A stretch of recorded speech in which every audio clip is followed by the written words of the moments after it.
आज इस सरकार से खफा है। राम को कंपनी नहीं बता रहे हैं। मणिपुर के भी घटना शर्म आनी चाहिए। नमस्कार, आप देख रहे हैं रिपब्लिक समाचार। इस वक्त मैं मौजूद हूं लखनऊ में। 2024 में लोकसभा चुनाव होना है देश में। तो आइए जानते हैं लोगों से कि पिछले 9 सालों में कुछ काम हुआ है, मोदी सरकार ने काम किया है या नहीं किया। 2024 में विपक्ष सरकार बनाने जा रहा है या मोदी जी की वापसी होने जा रही है। तो आइए जानते हैं जनता से, क्योंकि जनता सब कुछ जानती है। सरकार के 9 साल पूरे हो गए हैं, तो क्या लग रहा है इस बार फिर से वापसी होने जा रही है या 9 साल ये बेकार हो गए? गुजरात वापसी है नरेंद्र मोदी की। सत्ता में वापसी तो बिल्कुल 98% लोग, या मैं यूँ समझिए 100% लोग आज इस सरकार से खफा है। इसकी नीयत और नीति से खफा है। नीयत और नीति दोनों ही खराब हैं। सुरक्षा, स्वास्थ्य, शिक्षा, रोजगार, नौकरियां जो भी हैं, ये 5-6 मुद्दे हैं हमारे। 9 साल में नौकरी की स्कोप बढ़ गई, 9 साल में उद्योग धंधा का स्कोप बढ़ गया, 9 साल में कितने मेडिकल कॉलेज खुल गए उसका स्कोप बढ़ गया। 9 साल में क्या हो गया? हम तो कहते हैं कि उत्तर प्रदेश के क्षेत्रफल में सरकार डबल टेकर की है, और एक कंपनी का कोई नाम बता दीजिए जो कंपनी सरकार के द्वारा बैठा दी गई हो और उत्तर प्रदेश के 1000 नौजवानों को रोजी रोटी मिल गई हो। हाँ, एक कंपनी जरूर बैठी है। कौन सी? मंदिर कंपनी। अब मंदिर कंपनी से कितने लोग जी सकते हैं? तो राम मंदिर को आप कंपनी बता रहे हैं? हम राम को कंपनी नहीं बता रहे हैं। राम के जो तथाकथित जो ये मानते हैं कि राम मेरा है, राम मेरा आवाज है साहब। मेरा राम जो है मेरी आवाज है, मेरी आभा है, मेरी प्रतिभा है, मेरी सोच है। राम से मेरा कोई विरोध नहीं, लेकिन राम के अनुयायियों से जरूर मैं कहना चाहता हूं कि ये राम बनाने, किस राम को बना रहे हो? जो राम हमको बनाया वो राम तो हमको बनाया है, तो फिर हम राम को कैसे बना देंगे? भगवान ने तो मुझे बनाया है, तो फिर भगवान को मैं कैसे बना दूंगा? भगवान तो भगवान होता है साहब। तो बीजेपी वही तो सवाल उठाती है कि पिछले 70 सालों में मंदिर नहीं बना, कुछ नहीं हुआ वहाँ पे। हम आए, फिर कोर्ट का फैसला है। यहाँ मंदिर का, केवल मंदिर का पीछे सपना राम क्या है? प्रधानमंत्री की कुर्सी है, सिस्टम है। यानी कि मंदिर को देख के आप प्रधानमंत्री की कुर्सी तक पहुंचना चाह रहे हैं, ये कहना चाहते हैं? पहुंच गए हैं, पहुंचना नहीं चाहते हैं, पहुंच गए हैं। और राम के नाम का सम्मान करते हुए हमारी हिंदुस्तान की सम्मानित जनता ने आपको 10 साल का मौका भी दे दिया। अब राम की खेती हिंदुस्तान की जनता ने की, तो नौजवान अपना भविष्य टटोल रहा है, व्यापारी अपना रोजगार टटोल रहा है, मरीज अपना स्वास्थ्य केंद्र टटोल रहा है। सारा व्यवस्था त्राहि त्राहि करके छिन्न भिन्न हो चुकी है। और इसके संदर्भ में अगर डिटेल जाना चाहते हैं तो डाटा सड़क पर नहीं, आप बैठिए और 9 साल का मैं डाटा देता हूं कि 9 साल में ये सरकार ने क्या किया है। 9 साल में हमको वहां ले जाकर के खड़ा किया है जहां मैं 70 साल पहले खड़ा था। 70 साल पहले जहां भारत खड़ा था, आज वहां 70 साल बाद हम खड़े हैं। अब ज्यादा व्याख्या करने से इनको महिमा मंडित मत करिए। अब हिंदुस्तान की जनता एकदम देख रही है, समय का इंतजार कर रही है, इसके फैसले का इंतजार करिए। 9 महीना का और समय है। 2024 में जो चुनाव है, लोकसभा चुनाव है, किसको चुनने जा रही है भारत की जनता?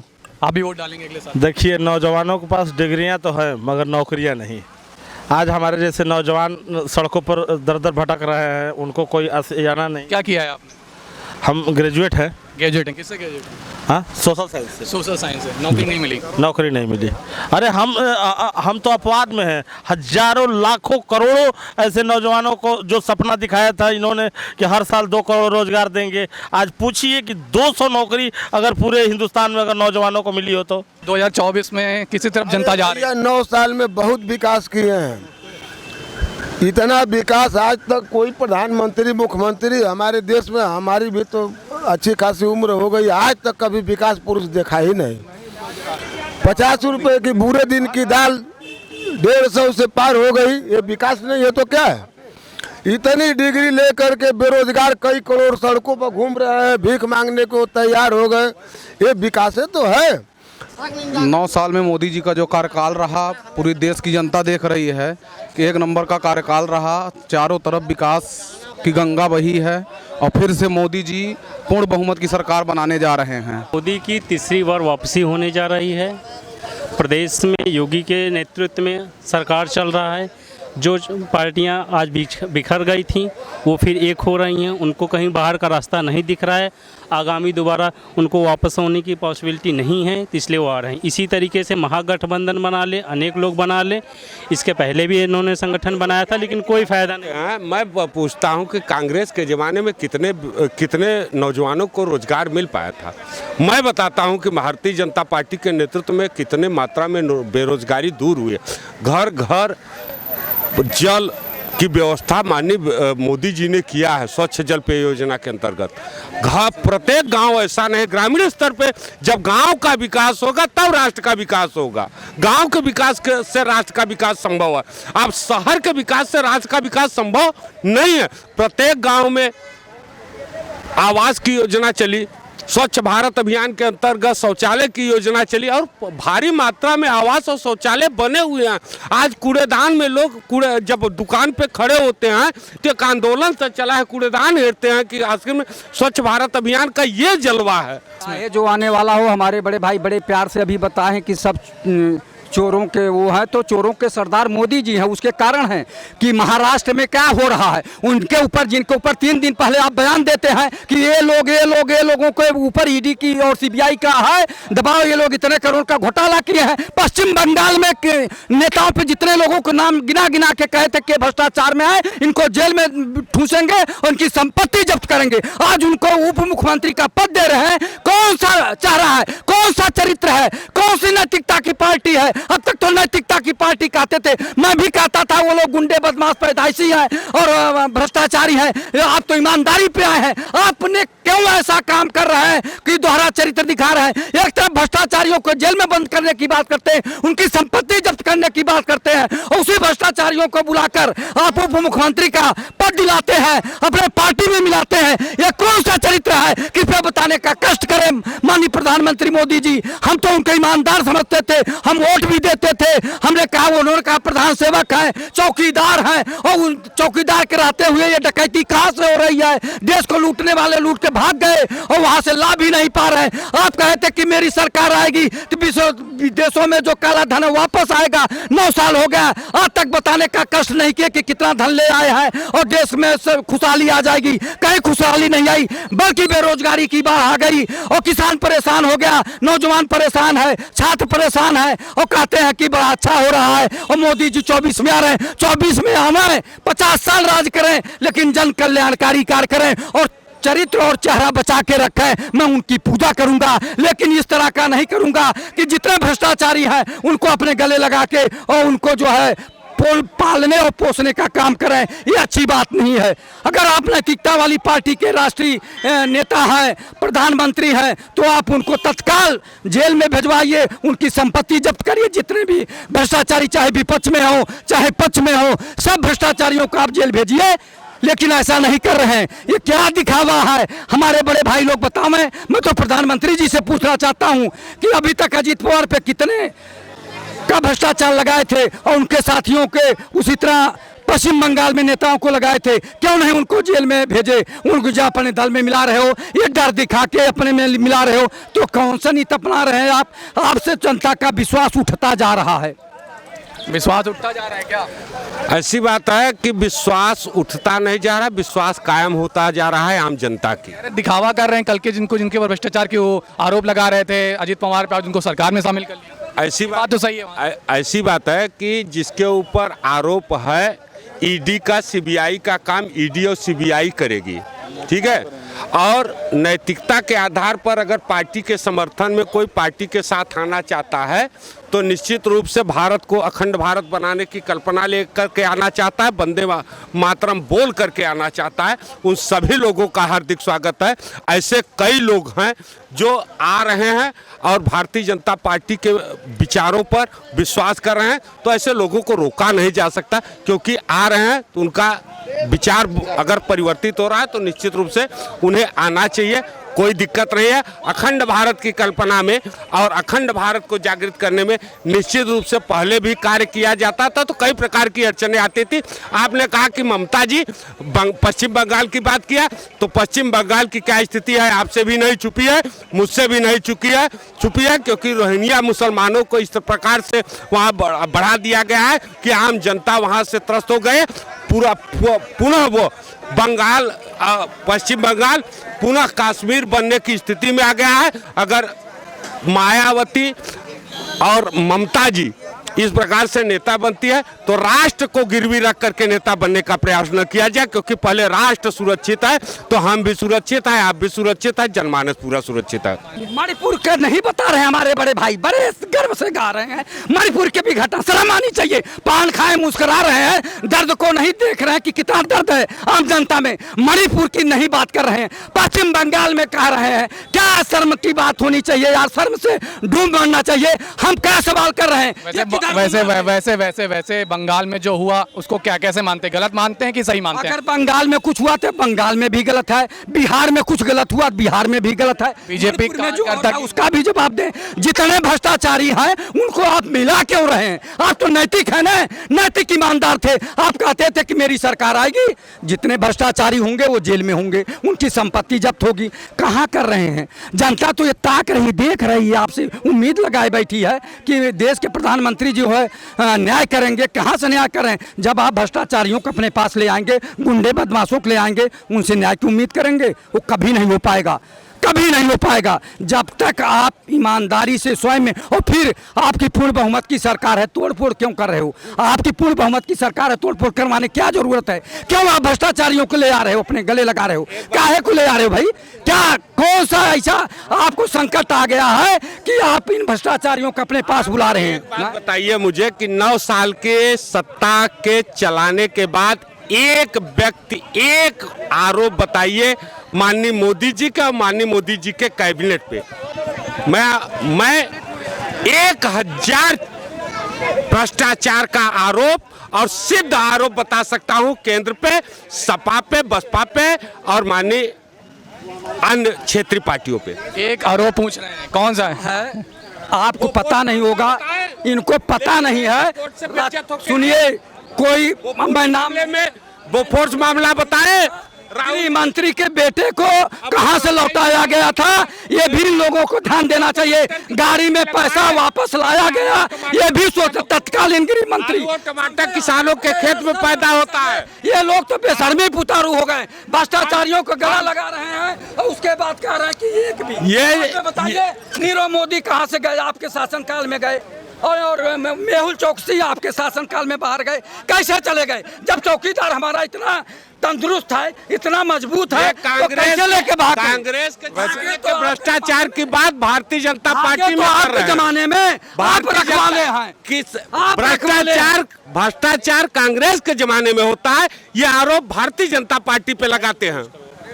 किसी के जमाने में हो, लेकिन भागे किसके जमाने में? भागने कैसे दिए आप? कैसे भागे भाई, कैसे भागे? जब इतना बड़ा चौकीदार है, उसके दहशत से लोग गिर जाते हैं, तो कैसे ये भागे?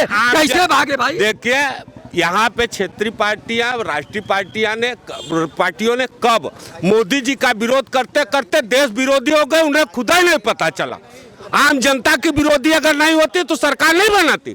आम जनता की विरोधी हो गई, क्योंकि आम जनता भारतीय जनता पार्टी के साथ था, है और रहेगा, क्योंकि आम जनता का कार्य सुचारू रूप से हो रहा है। अगर राष्ट्र का विकास करना है तो गांव से होके करना होगा, और राष्ट्र का विकास करना है तो गांव का विकास करना होगा, और गांव का विकास अनवरत हो रहा है। जिस दिन सरकार जाएगी उस दिन इन लोगों के भ्रष्टाचार का खुलासा होगा। कितने लाख हजार करोड़ का घोटाला। अभी तो सरकार रहती है जब तक, तब तक सब पाक साफ बने रहते हैं। स्वागत करता हूं। पाक साफ का कार्य है कि मेरे रहते, मेरे सरकार के रहते मेरे भ्रष्टाचार को उजागर करके आम जनता तक पहुंचाए। मैं उसका विश्वास के साथ करता हूं। मैं इनका स्वागत करूंगा जिस दिन वो कह देंगे कि एक व्यक्ति अगर हमारी पार्टी में गलत है तो मेरी पार्टी निकाल करके उसे फेंक देती है, कभी उसे ग्रहण नहीं करती। इनकी पार्टियों में गुंडा माफिया का संरक्षण होता है, भूमि अधिग्रहण करने वालों का संरक्षण होता है, ऐसी गुंडाई होती है। अभी ये बोले हैं भाई साहब, अभी भाई साहब बोले हैं कि मेरी पार्टी निकाल कर फेंक देती है, भूमि माफिया अफवाहों को नहीं रखती है। अनूप सिंह सेंगर जो कानपुर के थे, रेप किए तो वो कहाँ हैं? बीजेपी के कुलदीप सिंह सेंगर। और सुनिए, बड़े बड़े माफिया उंगली पर अगर गिनाएंगे तो 90% बीजेपी में है। वहाँ दूध के धोए हैं वो हो गए 7 रुपए जो है 20 लाख करोड़ का घोटाला किया है विपक्षियों को जो पटना में बैठे। सवाल है कि 9 साल से प्रधानमंत्री जी गद्दी पर बैठे हुए हैं, तो 9 साल से किस कमीशन के इंतजार में बैठे हुए हैं? जिन लोगों ने घोटाला किया हुआ है उनको जेल भेजना चाहिए और जेल नहीं भेज रहे हैं। इसके माने प्रधानमंत्री जी कहीं न कहीं कमीशन तय कर रहे हैं। उसका जो अभी महाराष्ट्र में हुआ है कि जिसको बताया कि साहब ये तो जो है ये पवार वगैरह जो है, छगन भुजबल वगैरह जो है ये बड़े भ्रष्टाचारी है, वो तो सब भाजपा में शामिल होकर के मंत्री बन रहे भाजपा के साथ आकर के। तो जितने भी भ्रष्टाचारी हैं उनको एक तरीके से भाजपा के साथ जो है शामिल करने का प्रयास चल रहा है, यही है। लेकिन 2024 में भारतीय जनता पार्टी की सरकार नहीं वापस आने वाली है, क्योंकि भारतीय जनता पार्टी को जिन लोगों ने वोट दिया था, खासकर अति पिछड़ा वर्ग ने दिया था, कायस्थ ने दिया था, वो सब पर्दाफाश हो गया है कि यह बिल्कुल अब नालायक सरकार साबित हो रही है। सपा बसपा जैसी लोग, और भारतीय जनता पार्टी में तो वैसे लोग आ गए, ब्रजेश पाठक वगैरह कौन लोग हो, कहाँ थे? तो भारतीय जनता पार्टी में 90% ऐसे लोग आ गए जिनका भारतीय जनता पार्टी की नीतियों से कोई लेने देना नहीं, संघ की नीतियों से कोई लेने देना नहीं है। तो आप कह रहे हैं कि विपक्ष की सरकार आ रही है, तो प्रधानमंत्री तो अभी तक कोई तय नहीं कर पाए हैं। माननीय किरण सिन्हा जी प्रधानमंत्री बनेंगी। जनता दल आई की राष्ट्रीय अध्यक्ष इंद्र कुमार गुजराल जी सो रहे थे, उनको जगाया गया, उठो जागो प्रधानमंत्री बनो। उसी प्रकार से आपकी बात देखिए, मोर क्वालिफिकेशन इज डिसक्वालिफाई। आपकी बात जिसके पास ज्यादा सांसद होंगे उनका कोई मतलब नहीं। जो सरकार 24 में बनने जा रही है वो देवगौड़ा मॉडल पे बनने जा रही है, इंद्र कुमार गुजराल मॉडल पे बनने जा रही है। जिसको 10-5 जिसके साथ सांसद होंगे वही जो है सरकार बना लेगा। यही है। लखनऊ से फिर जो है सिन्हा जी आ रहे हैं, चुनाव लड़ेंगे, जीतेंगे आपकी बात। पिछली बार महंगाई में कौन देख रहा है? या 2 केस लिए घूम रहे हैं पूरे भारत में और महंगाई उससे कमा रहे हैं बढ़ा के। 150 रुपए में दाल, 100 रुपए में दाल, 150 रुपया। सबसे ज्यादा युवा परेशान है, युवा परेशान है, गरीब परेशान है। हम लोग तो सबसे ज्यादा परेशान है। योगी गवर्नमेंट ने कुछ नहीं दिया। आपको हम जेन्युइन बता दें, आप कोई 3 काम गिना दीजिए। सिर्फ मोदी सरकार ने राशन दिया है कि आप खाइए, और खाने के बाद इंसान कमाता है खाने के लिए। सिर्फ जब खाना मिल जाएगा तो उसकी सोच ही नहीं। अभी क्या कर रहे हैं? अभी हम बीकॉम कर रहे हैं नेशनल पीजी कॉलेज से। नेशनल पीजी से 18 साल के हो गए, वोट दे लें? जी, वोट देंगे इस बार? जी बिल्कुल। किसको देंगे? हम तो आपकी बार अखिलेश को देंगे। अखिलेश को देंगे। अखिलेश पसंद है, यानी कि अखिलेश को जो है आप 2000 जो काम करेगा उसको देंगे। अखिलेश ने काम किया? जी बिल्कुल किया। लखनऊ में बहुत कुछ दिया उन्होंने, जैसे कि अभी स्टेडियम जो बना है उन्हीं की देन है, 112 उन्हीं की देन है, 108 102 एम्बुलेंस उन्हीं की देन है, यहाँ पर जैनेश्वर मिश्रा पार्क उन्हीं की देन है। योगी ने क्या दिया हमको? अगर 2012 में उनकी अखिलेश सरकार ने काम किया, तो 2017 में उन्होंने राहुल गांधी के साथ गठबंधन क्यों किया? ये बड़ा सवाल है, भाजपा पूछती हुई जाती है। अगर आपने 5 साल में काम किया तो आपको 2017 में खुल के सामने आना चाहिए था, जनता को साथ लाना चाहिए था। ये भाजपा पूछती है सर। किन्हीं कारणों से किया होगा। कांग्रेस के जमाने में 450 को सिलेंडर था, काहे 1200 ले रहे हो? किसी कारणों से हुआ होगा। मोदी गवर्नमेंट ने अभी आपको सच्चाई बताएं, अभी स्कॉलरशिप का फॉर्म भरा गया था हम लोगों का, स्कॉलरशिप का, जिसमें किसी बच्चों की स्कॉलरशिप आनी ही नहीं है। अगर हम लोग जाते भी हैं तो समाज कल्याण विभाग कहता है हमारे पास बजट नहीं है। दूसरी बात, योगी जब मुख्यमंत्री बने तो उन्होंने कहा था कि मैं 3 करोड़ युवाओं को लैपटॉप टैबलेट दूंगा, स्मार्टफोन दूंगा। उन्होंने 81,000 लोगों को इकाना स्टेडियम में बांट दिया, उसके बाद नाम निशान खत्म। युवा बहुत परेशान है। अब की बार 2024 में इनको पता लग जाएगा। ना एक वैकेंसी निकल रही, जहां निकल रही वहां मारो। जितने पेपर लीक हो रहे हैं सरकार में, और कहीं किसी सरकार में पेपर लीक नहीं हुए हैं, ये समझ लीजिए आप। 2024 से अब की बार इनका काम खत्म हो जाएगा। 24 में काम तमाम होने वाला है, यानी कि मोदी जी का धन्यवाद। तो जैसा कि आपने देखा कि कुछ लोग कह रहे हैं कि मोदी सरकार की वापसी होनी चाहिए, तो कुछ लोग कह रहे हैं कि इस बार विपक्ष जो है 2024 में वो सरकार बना देगा। अब ये तो 2024 का लोकसभा चुनाव ही बताएगा कि कौन सरकार में आने जा रहा है, यानी कि मोदी सरकार की वापसी होने जा रही है या इस बार भाजपा सत्ता से बाहर होने वाली है। कैमरा पर्सन सोनू के साथ मैं हिमांत प्रताप सिंह और रिपब्लिक समाचार लखनऊ।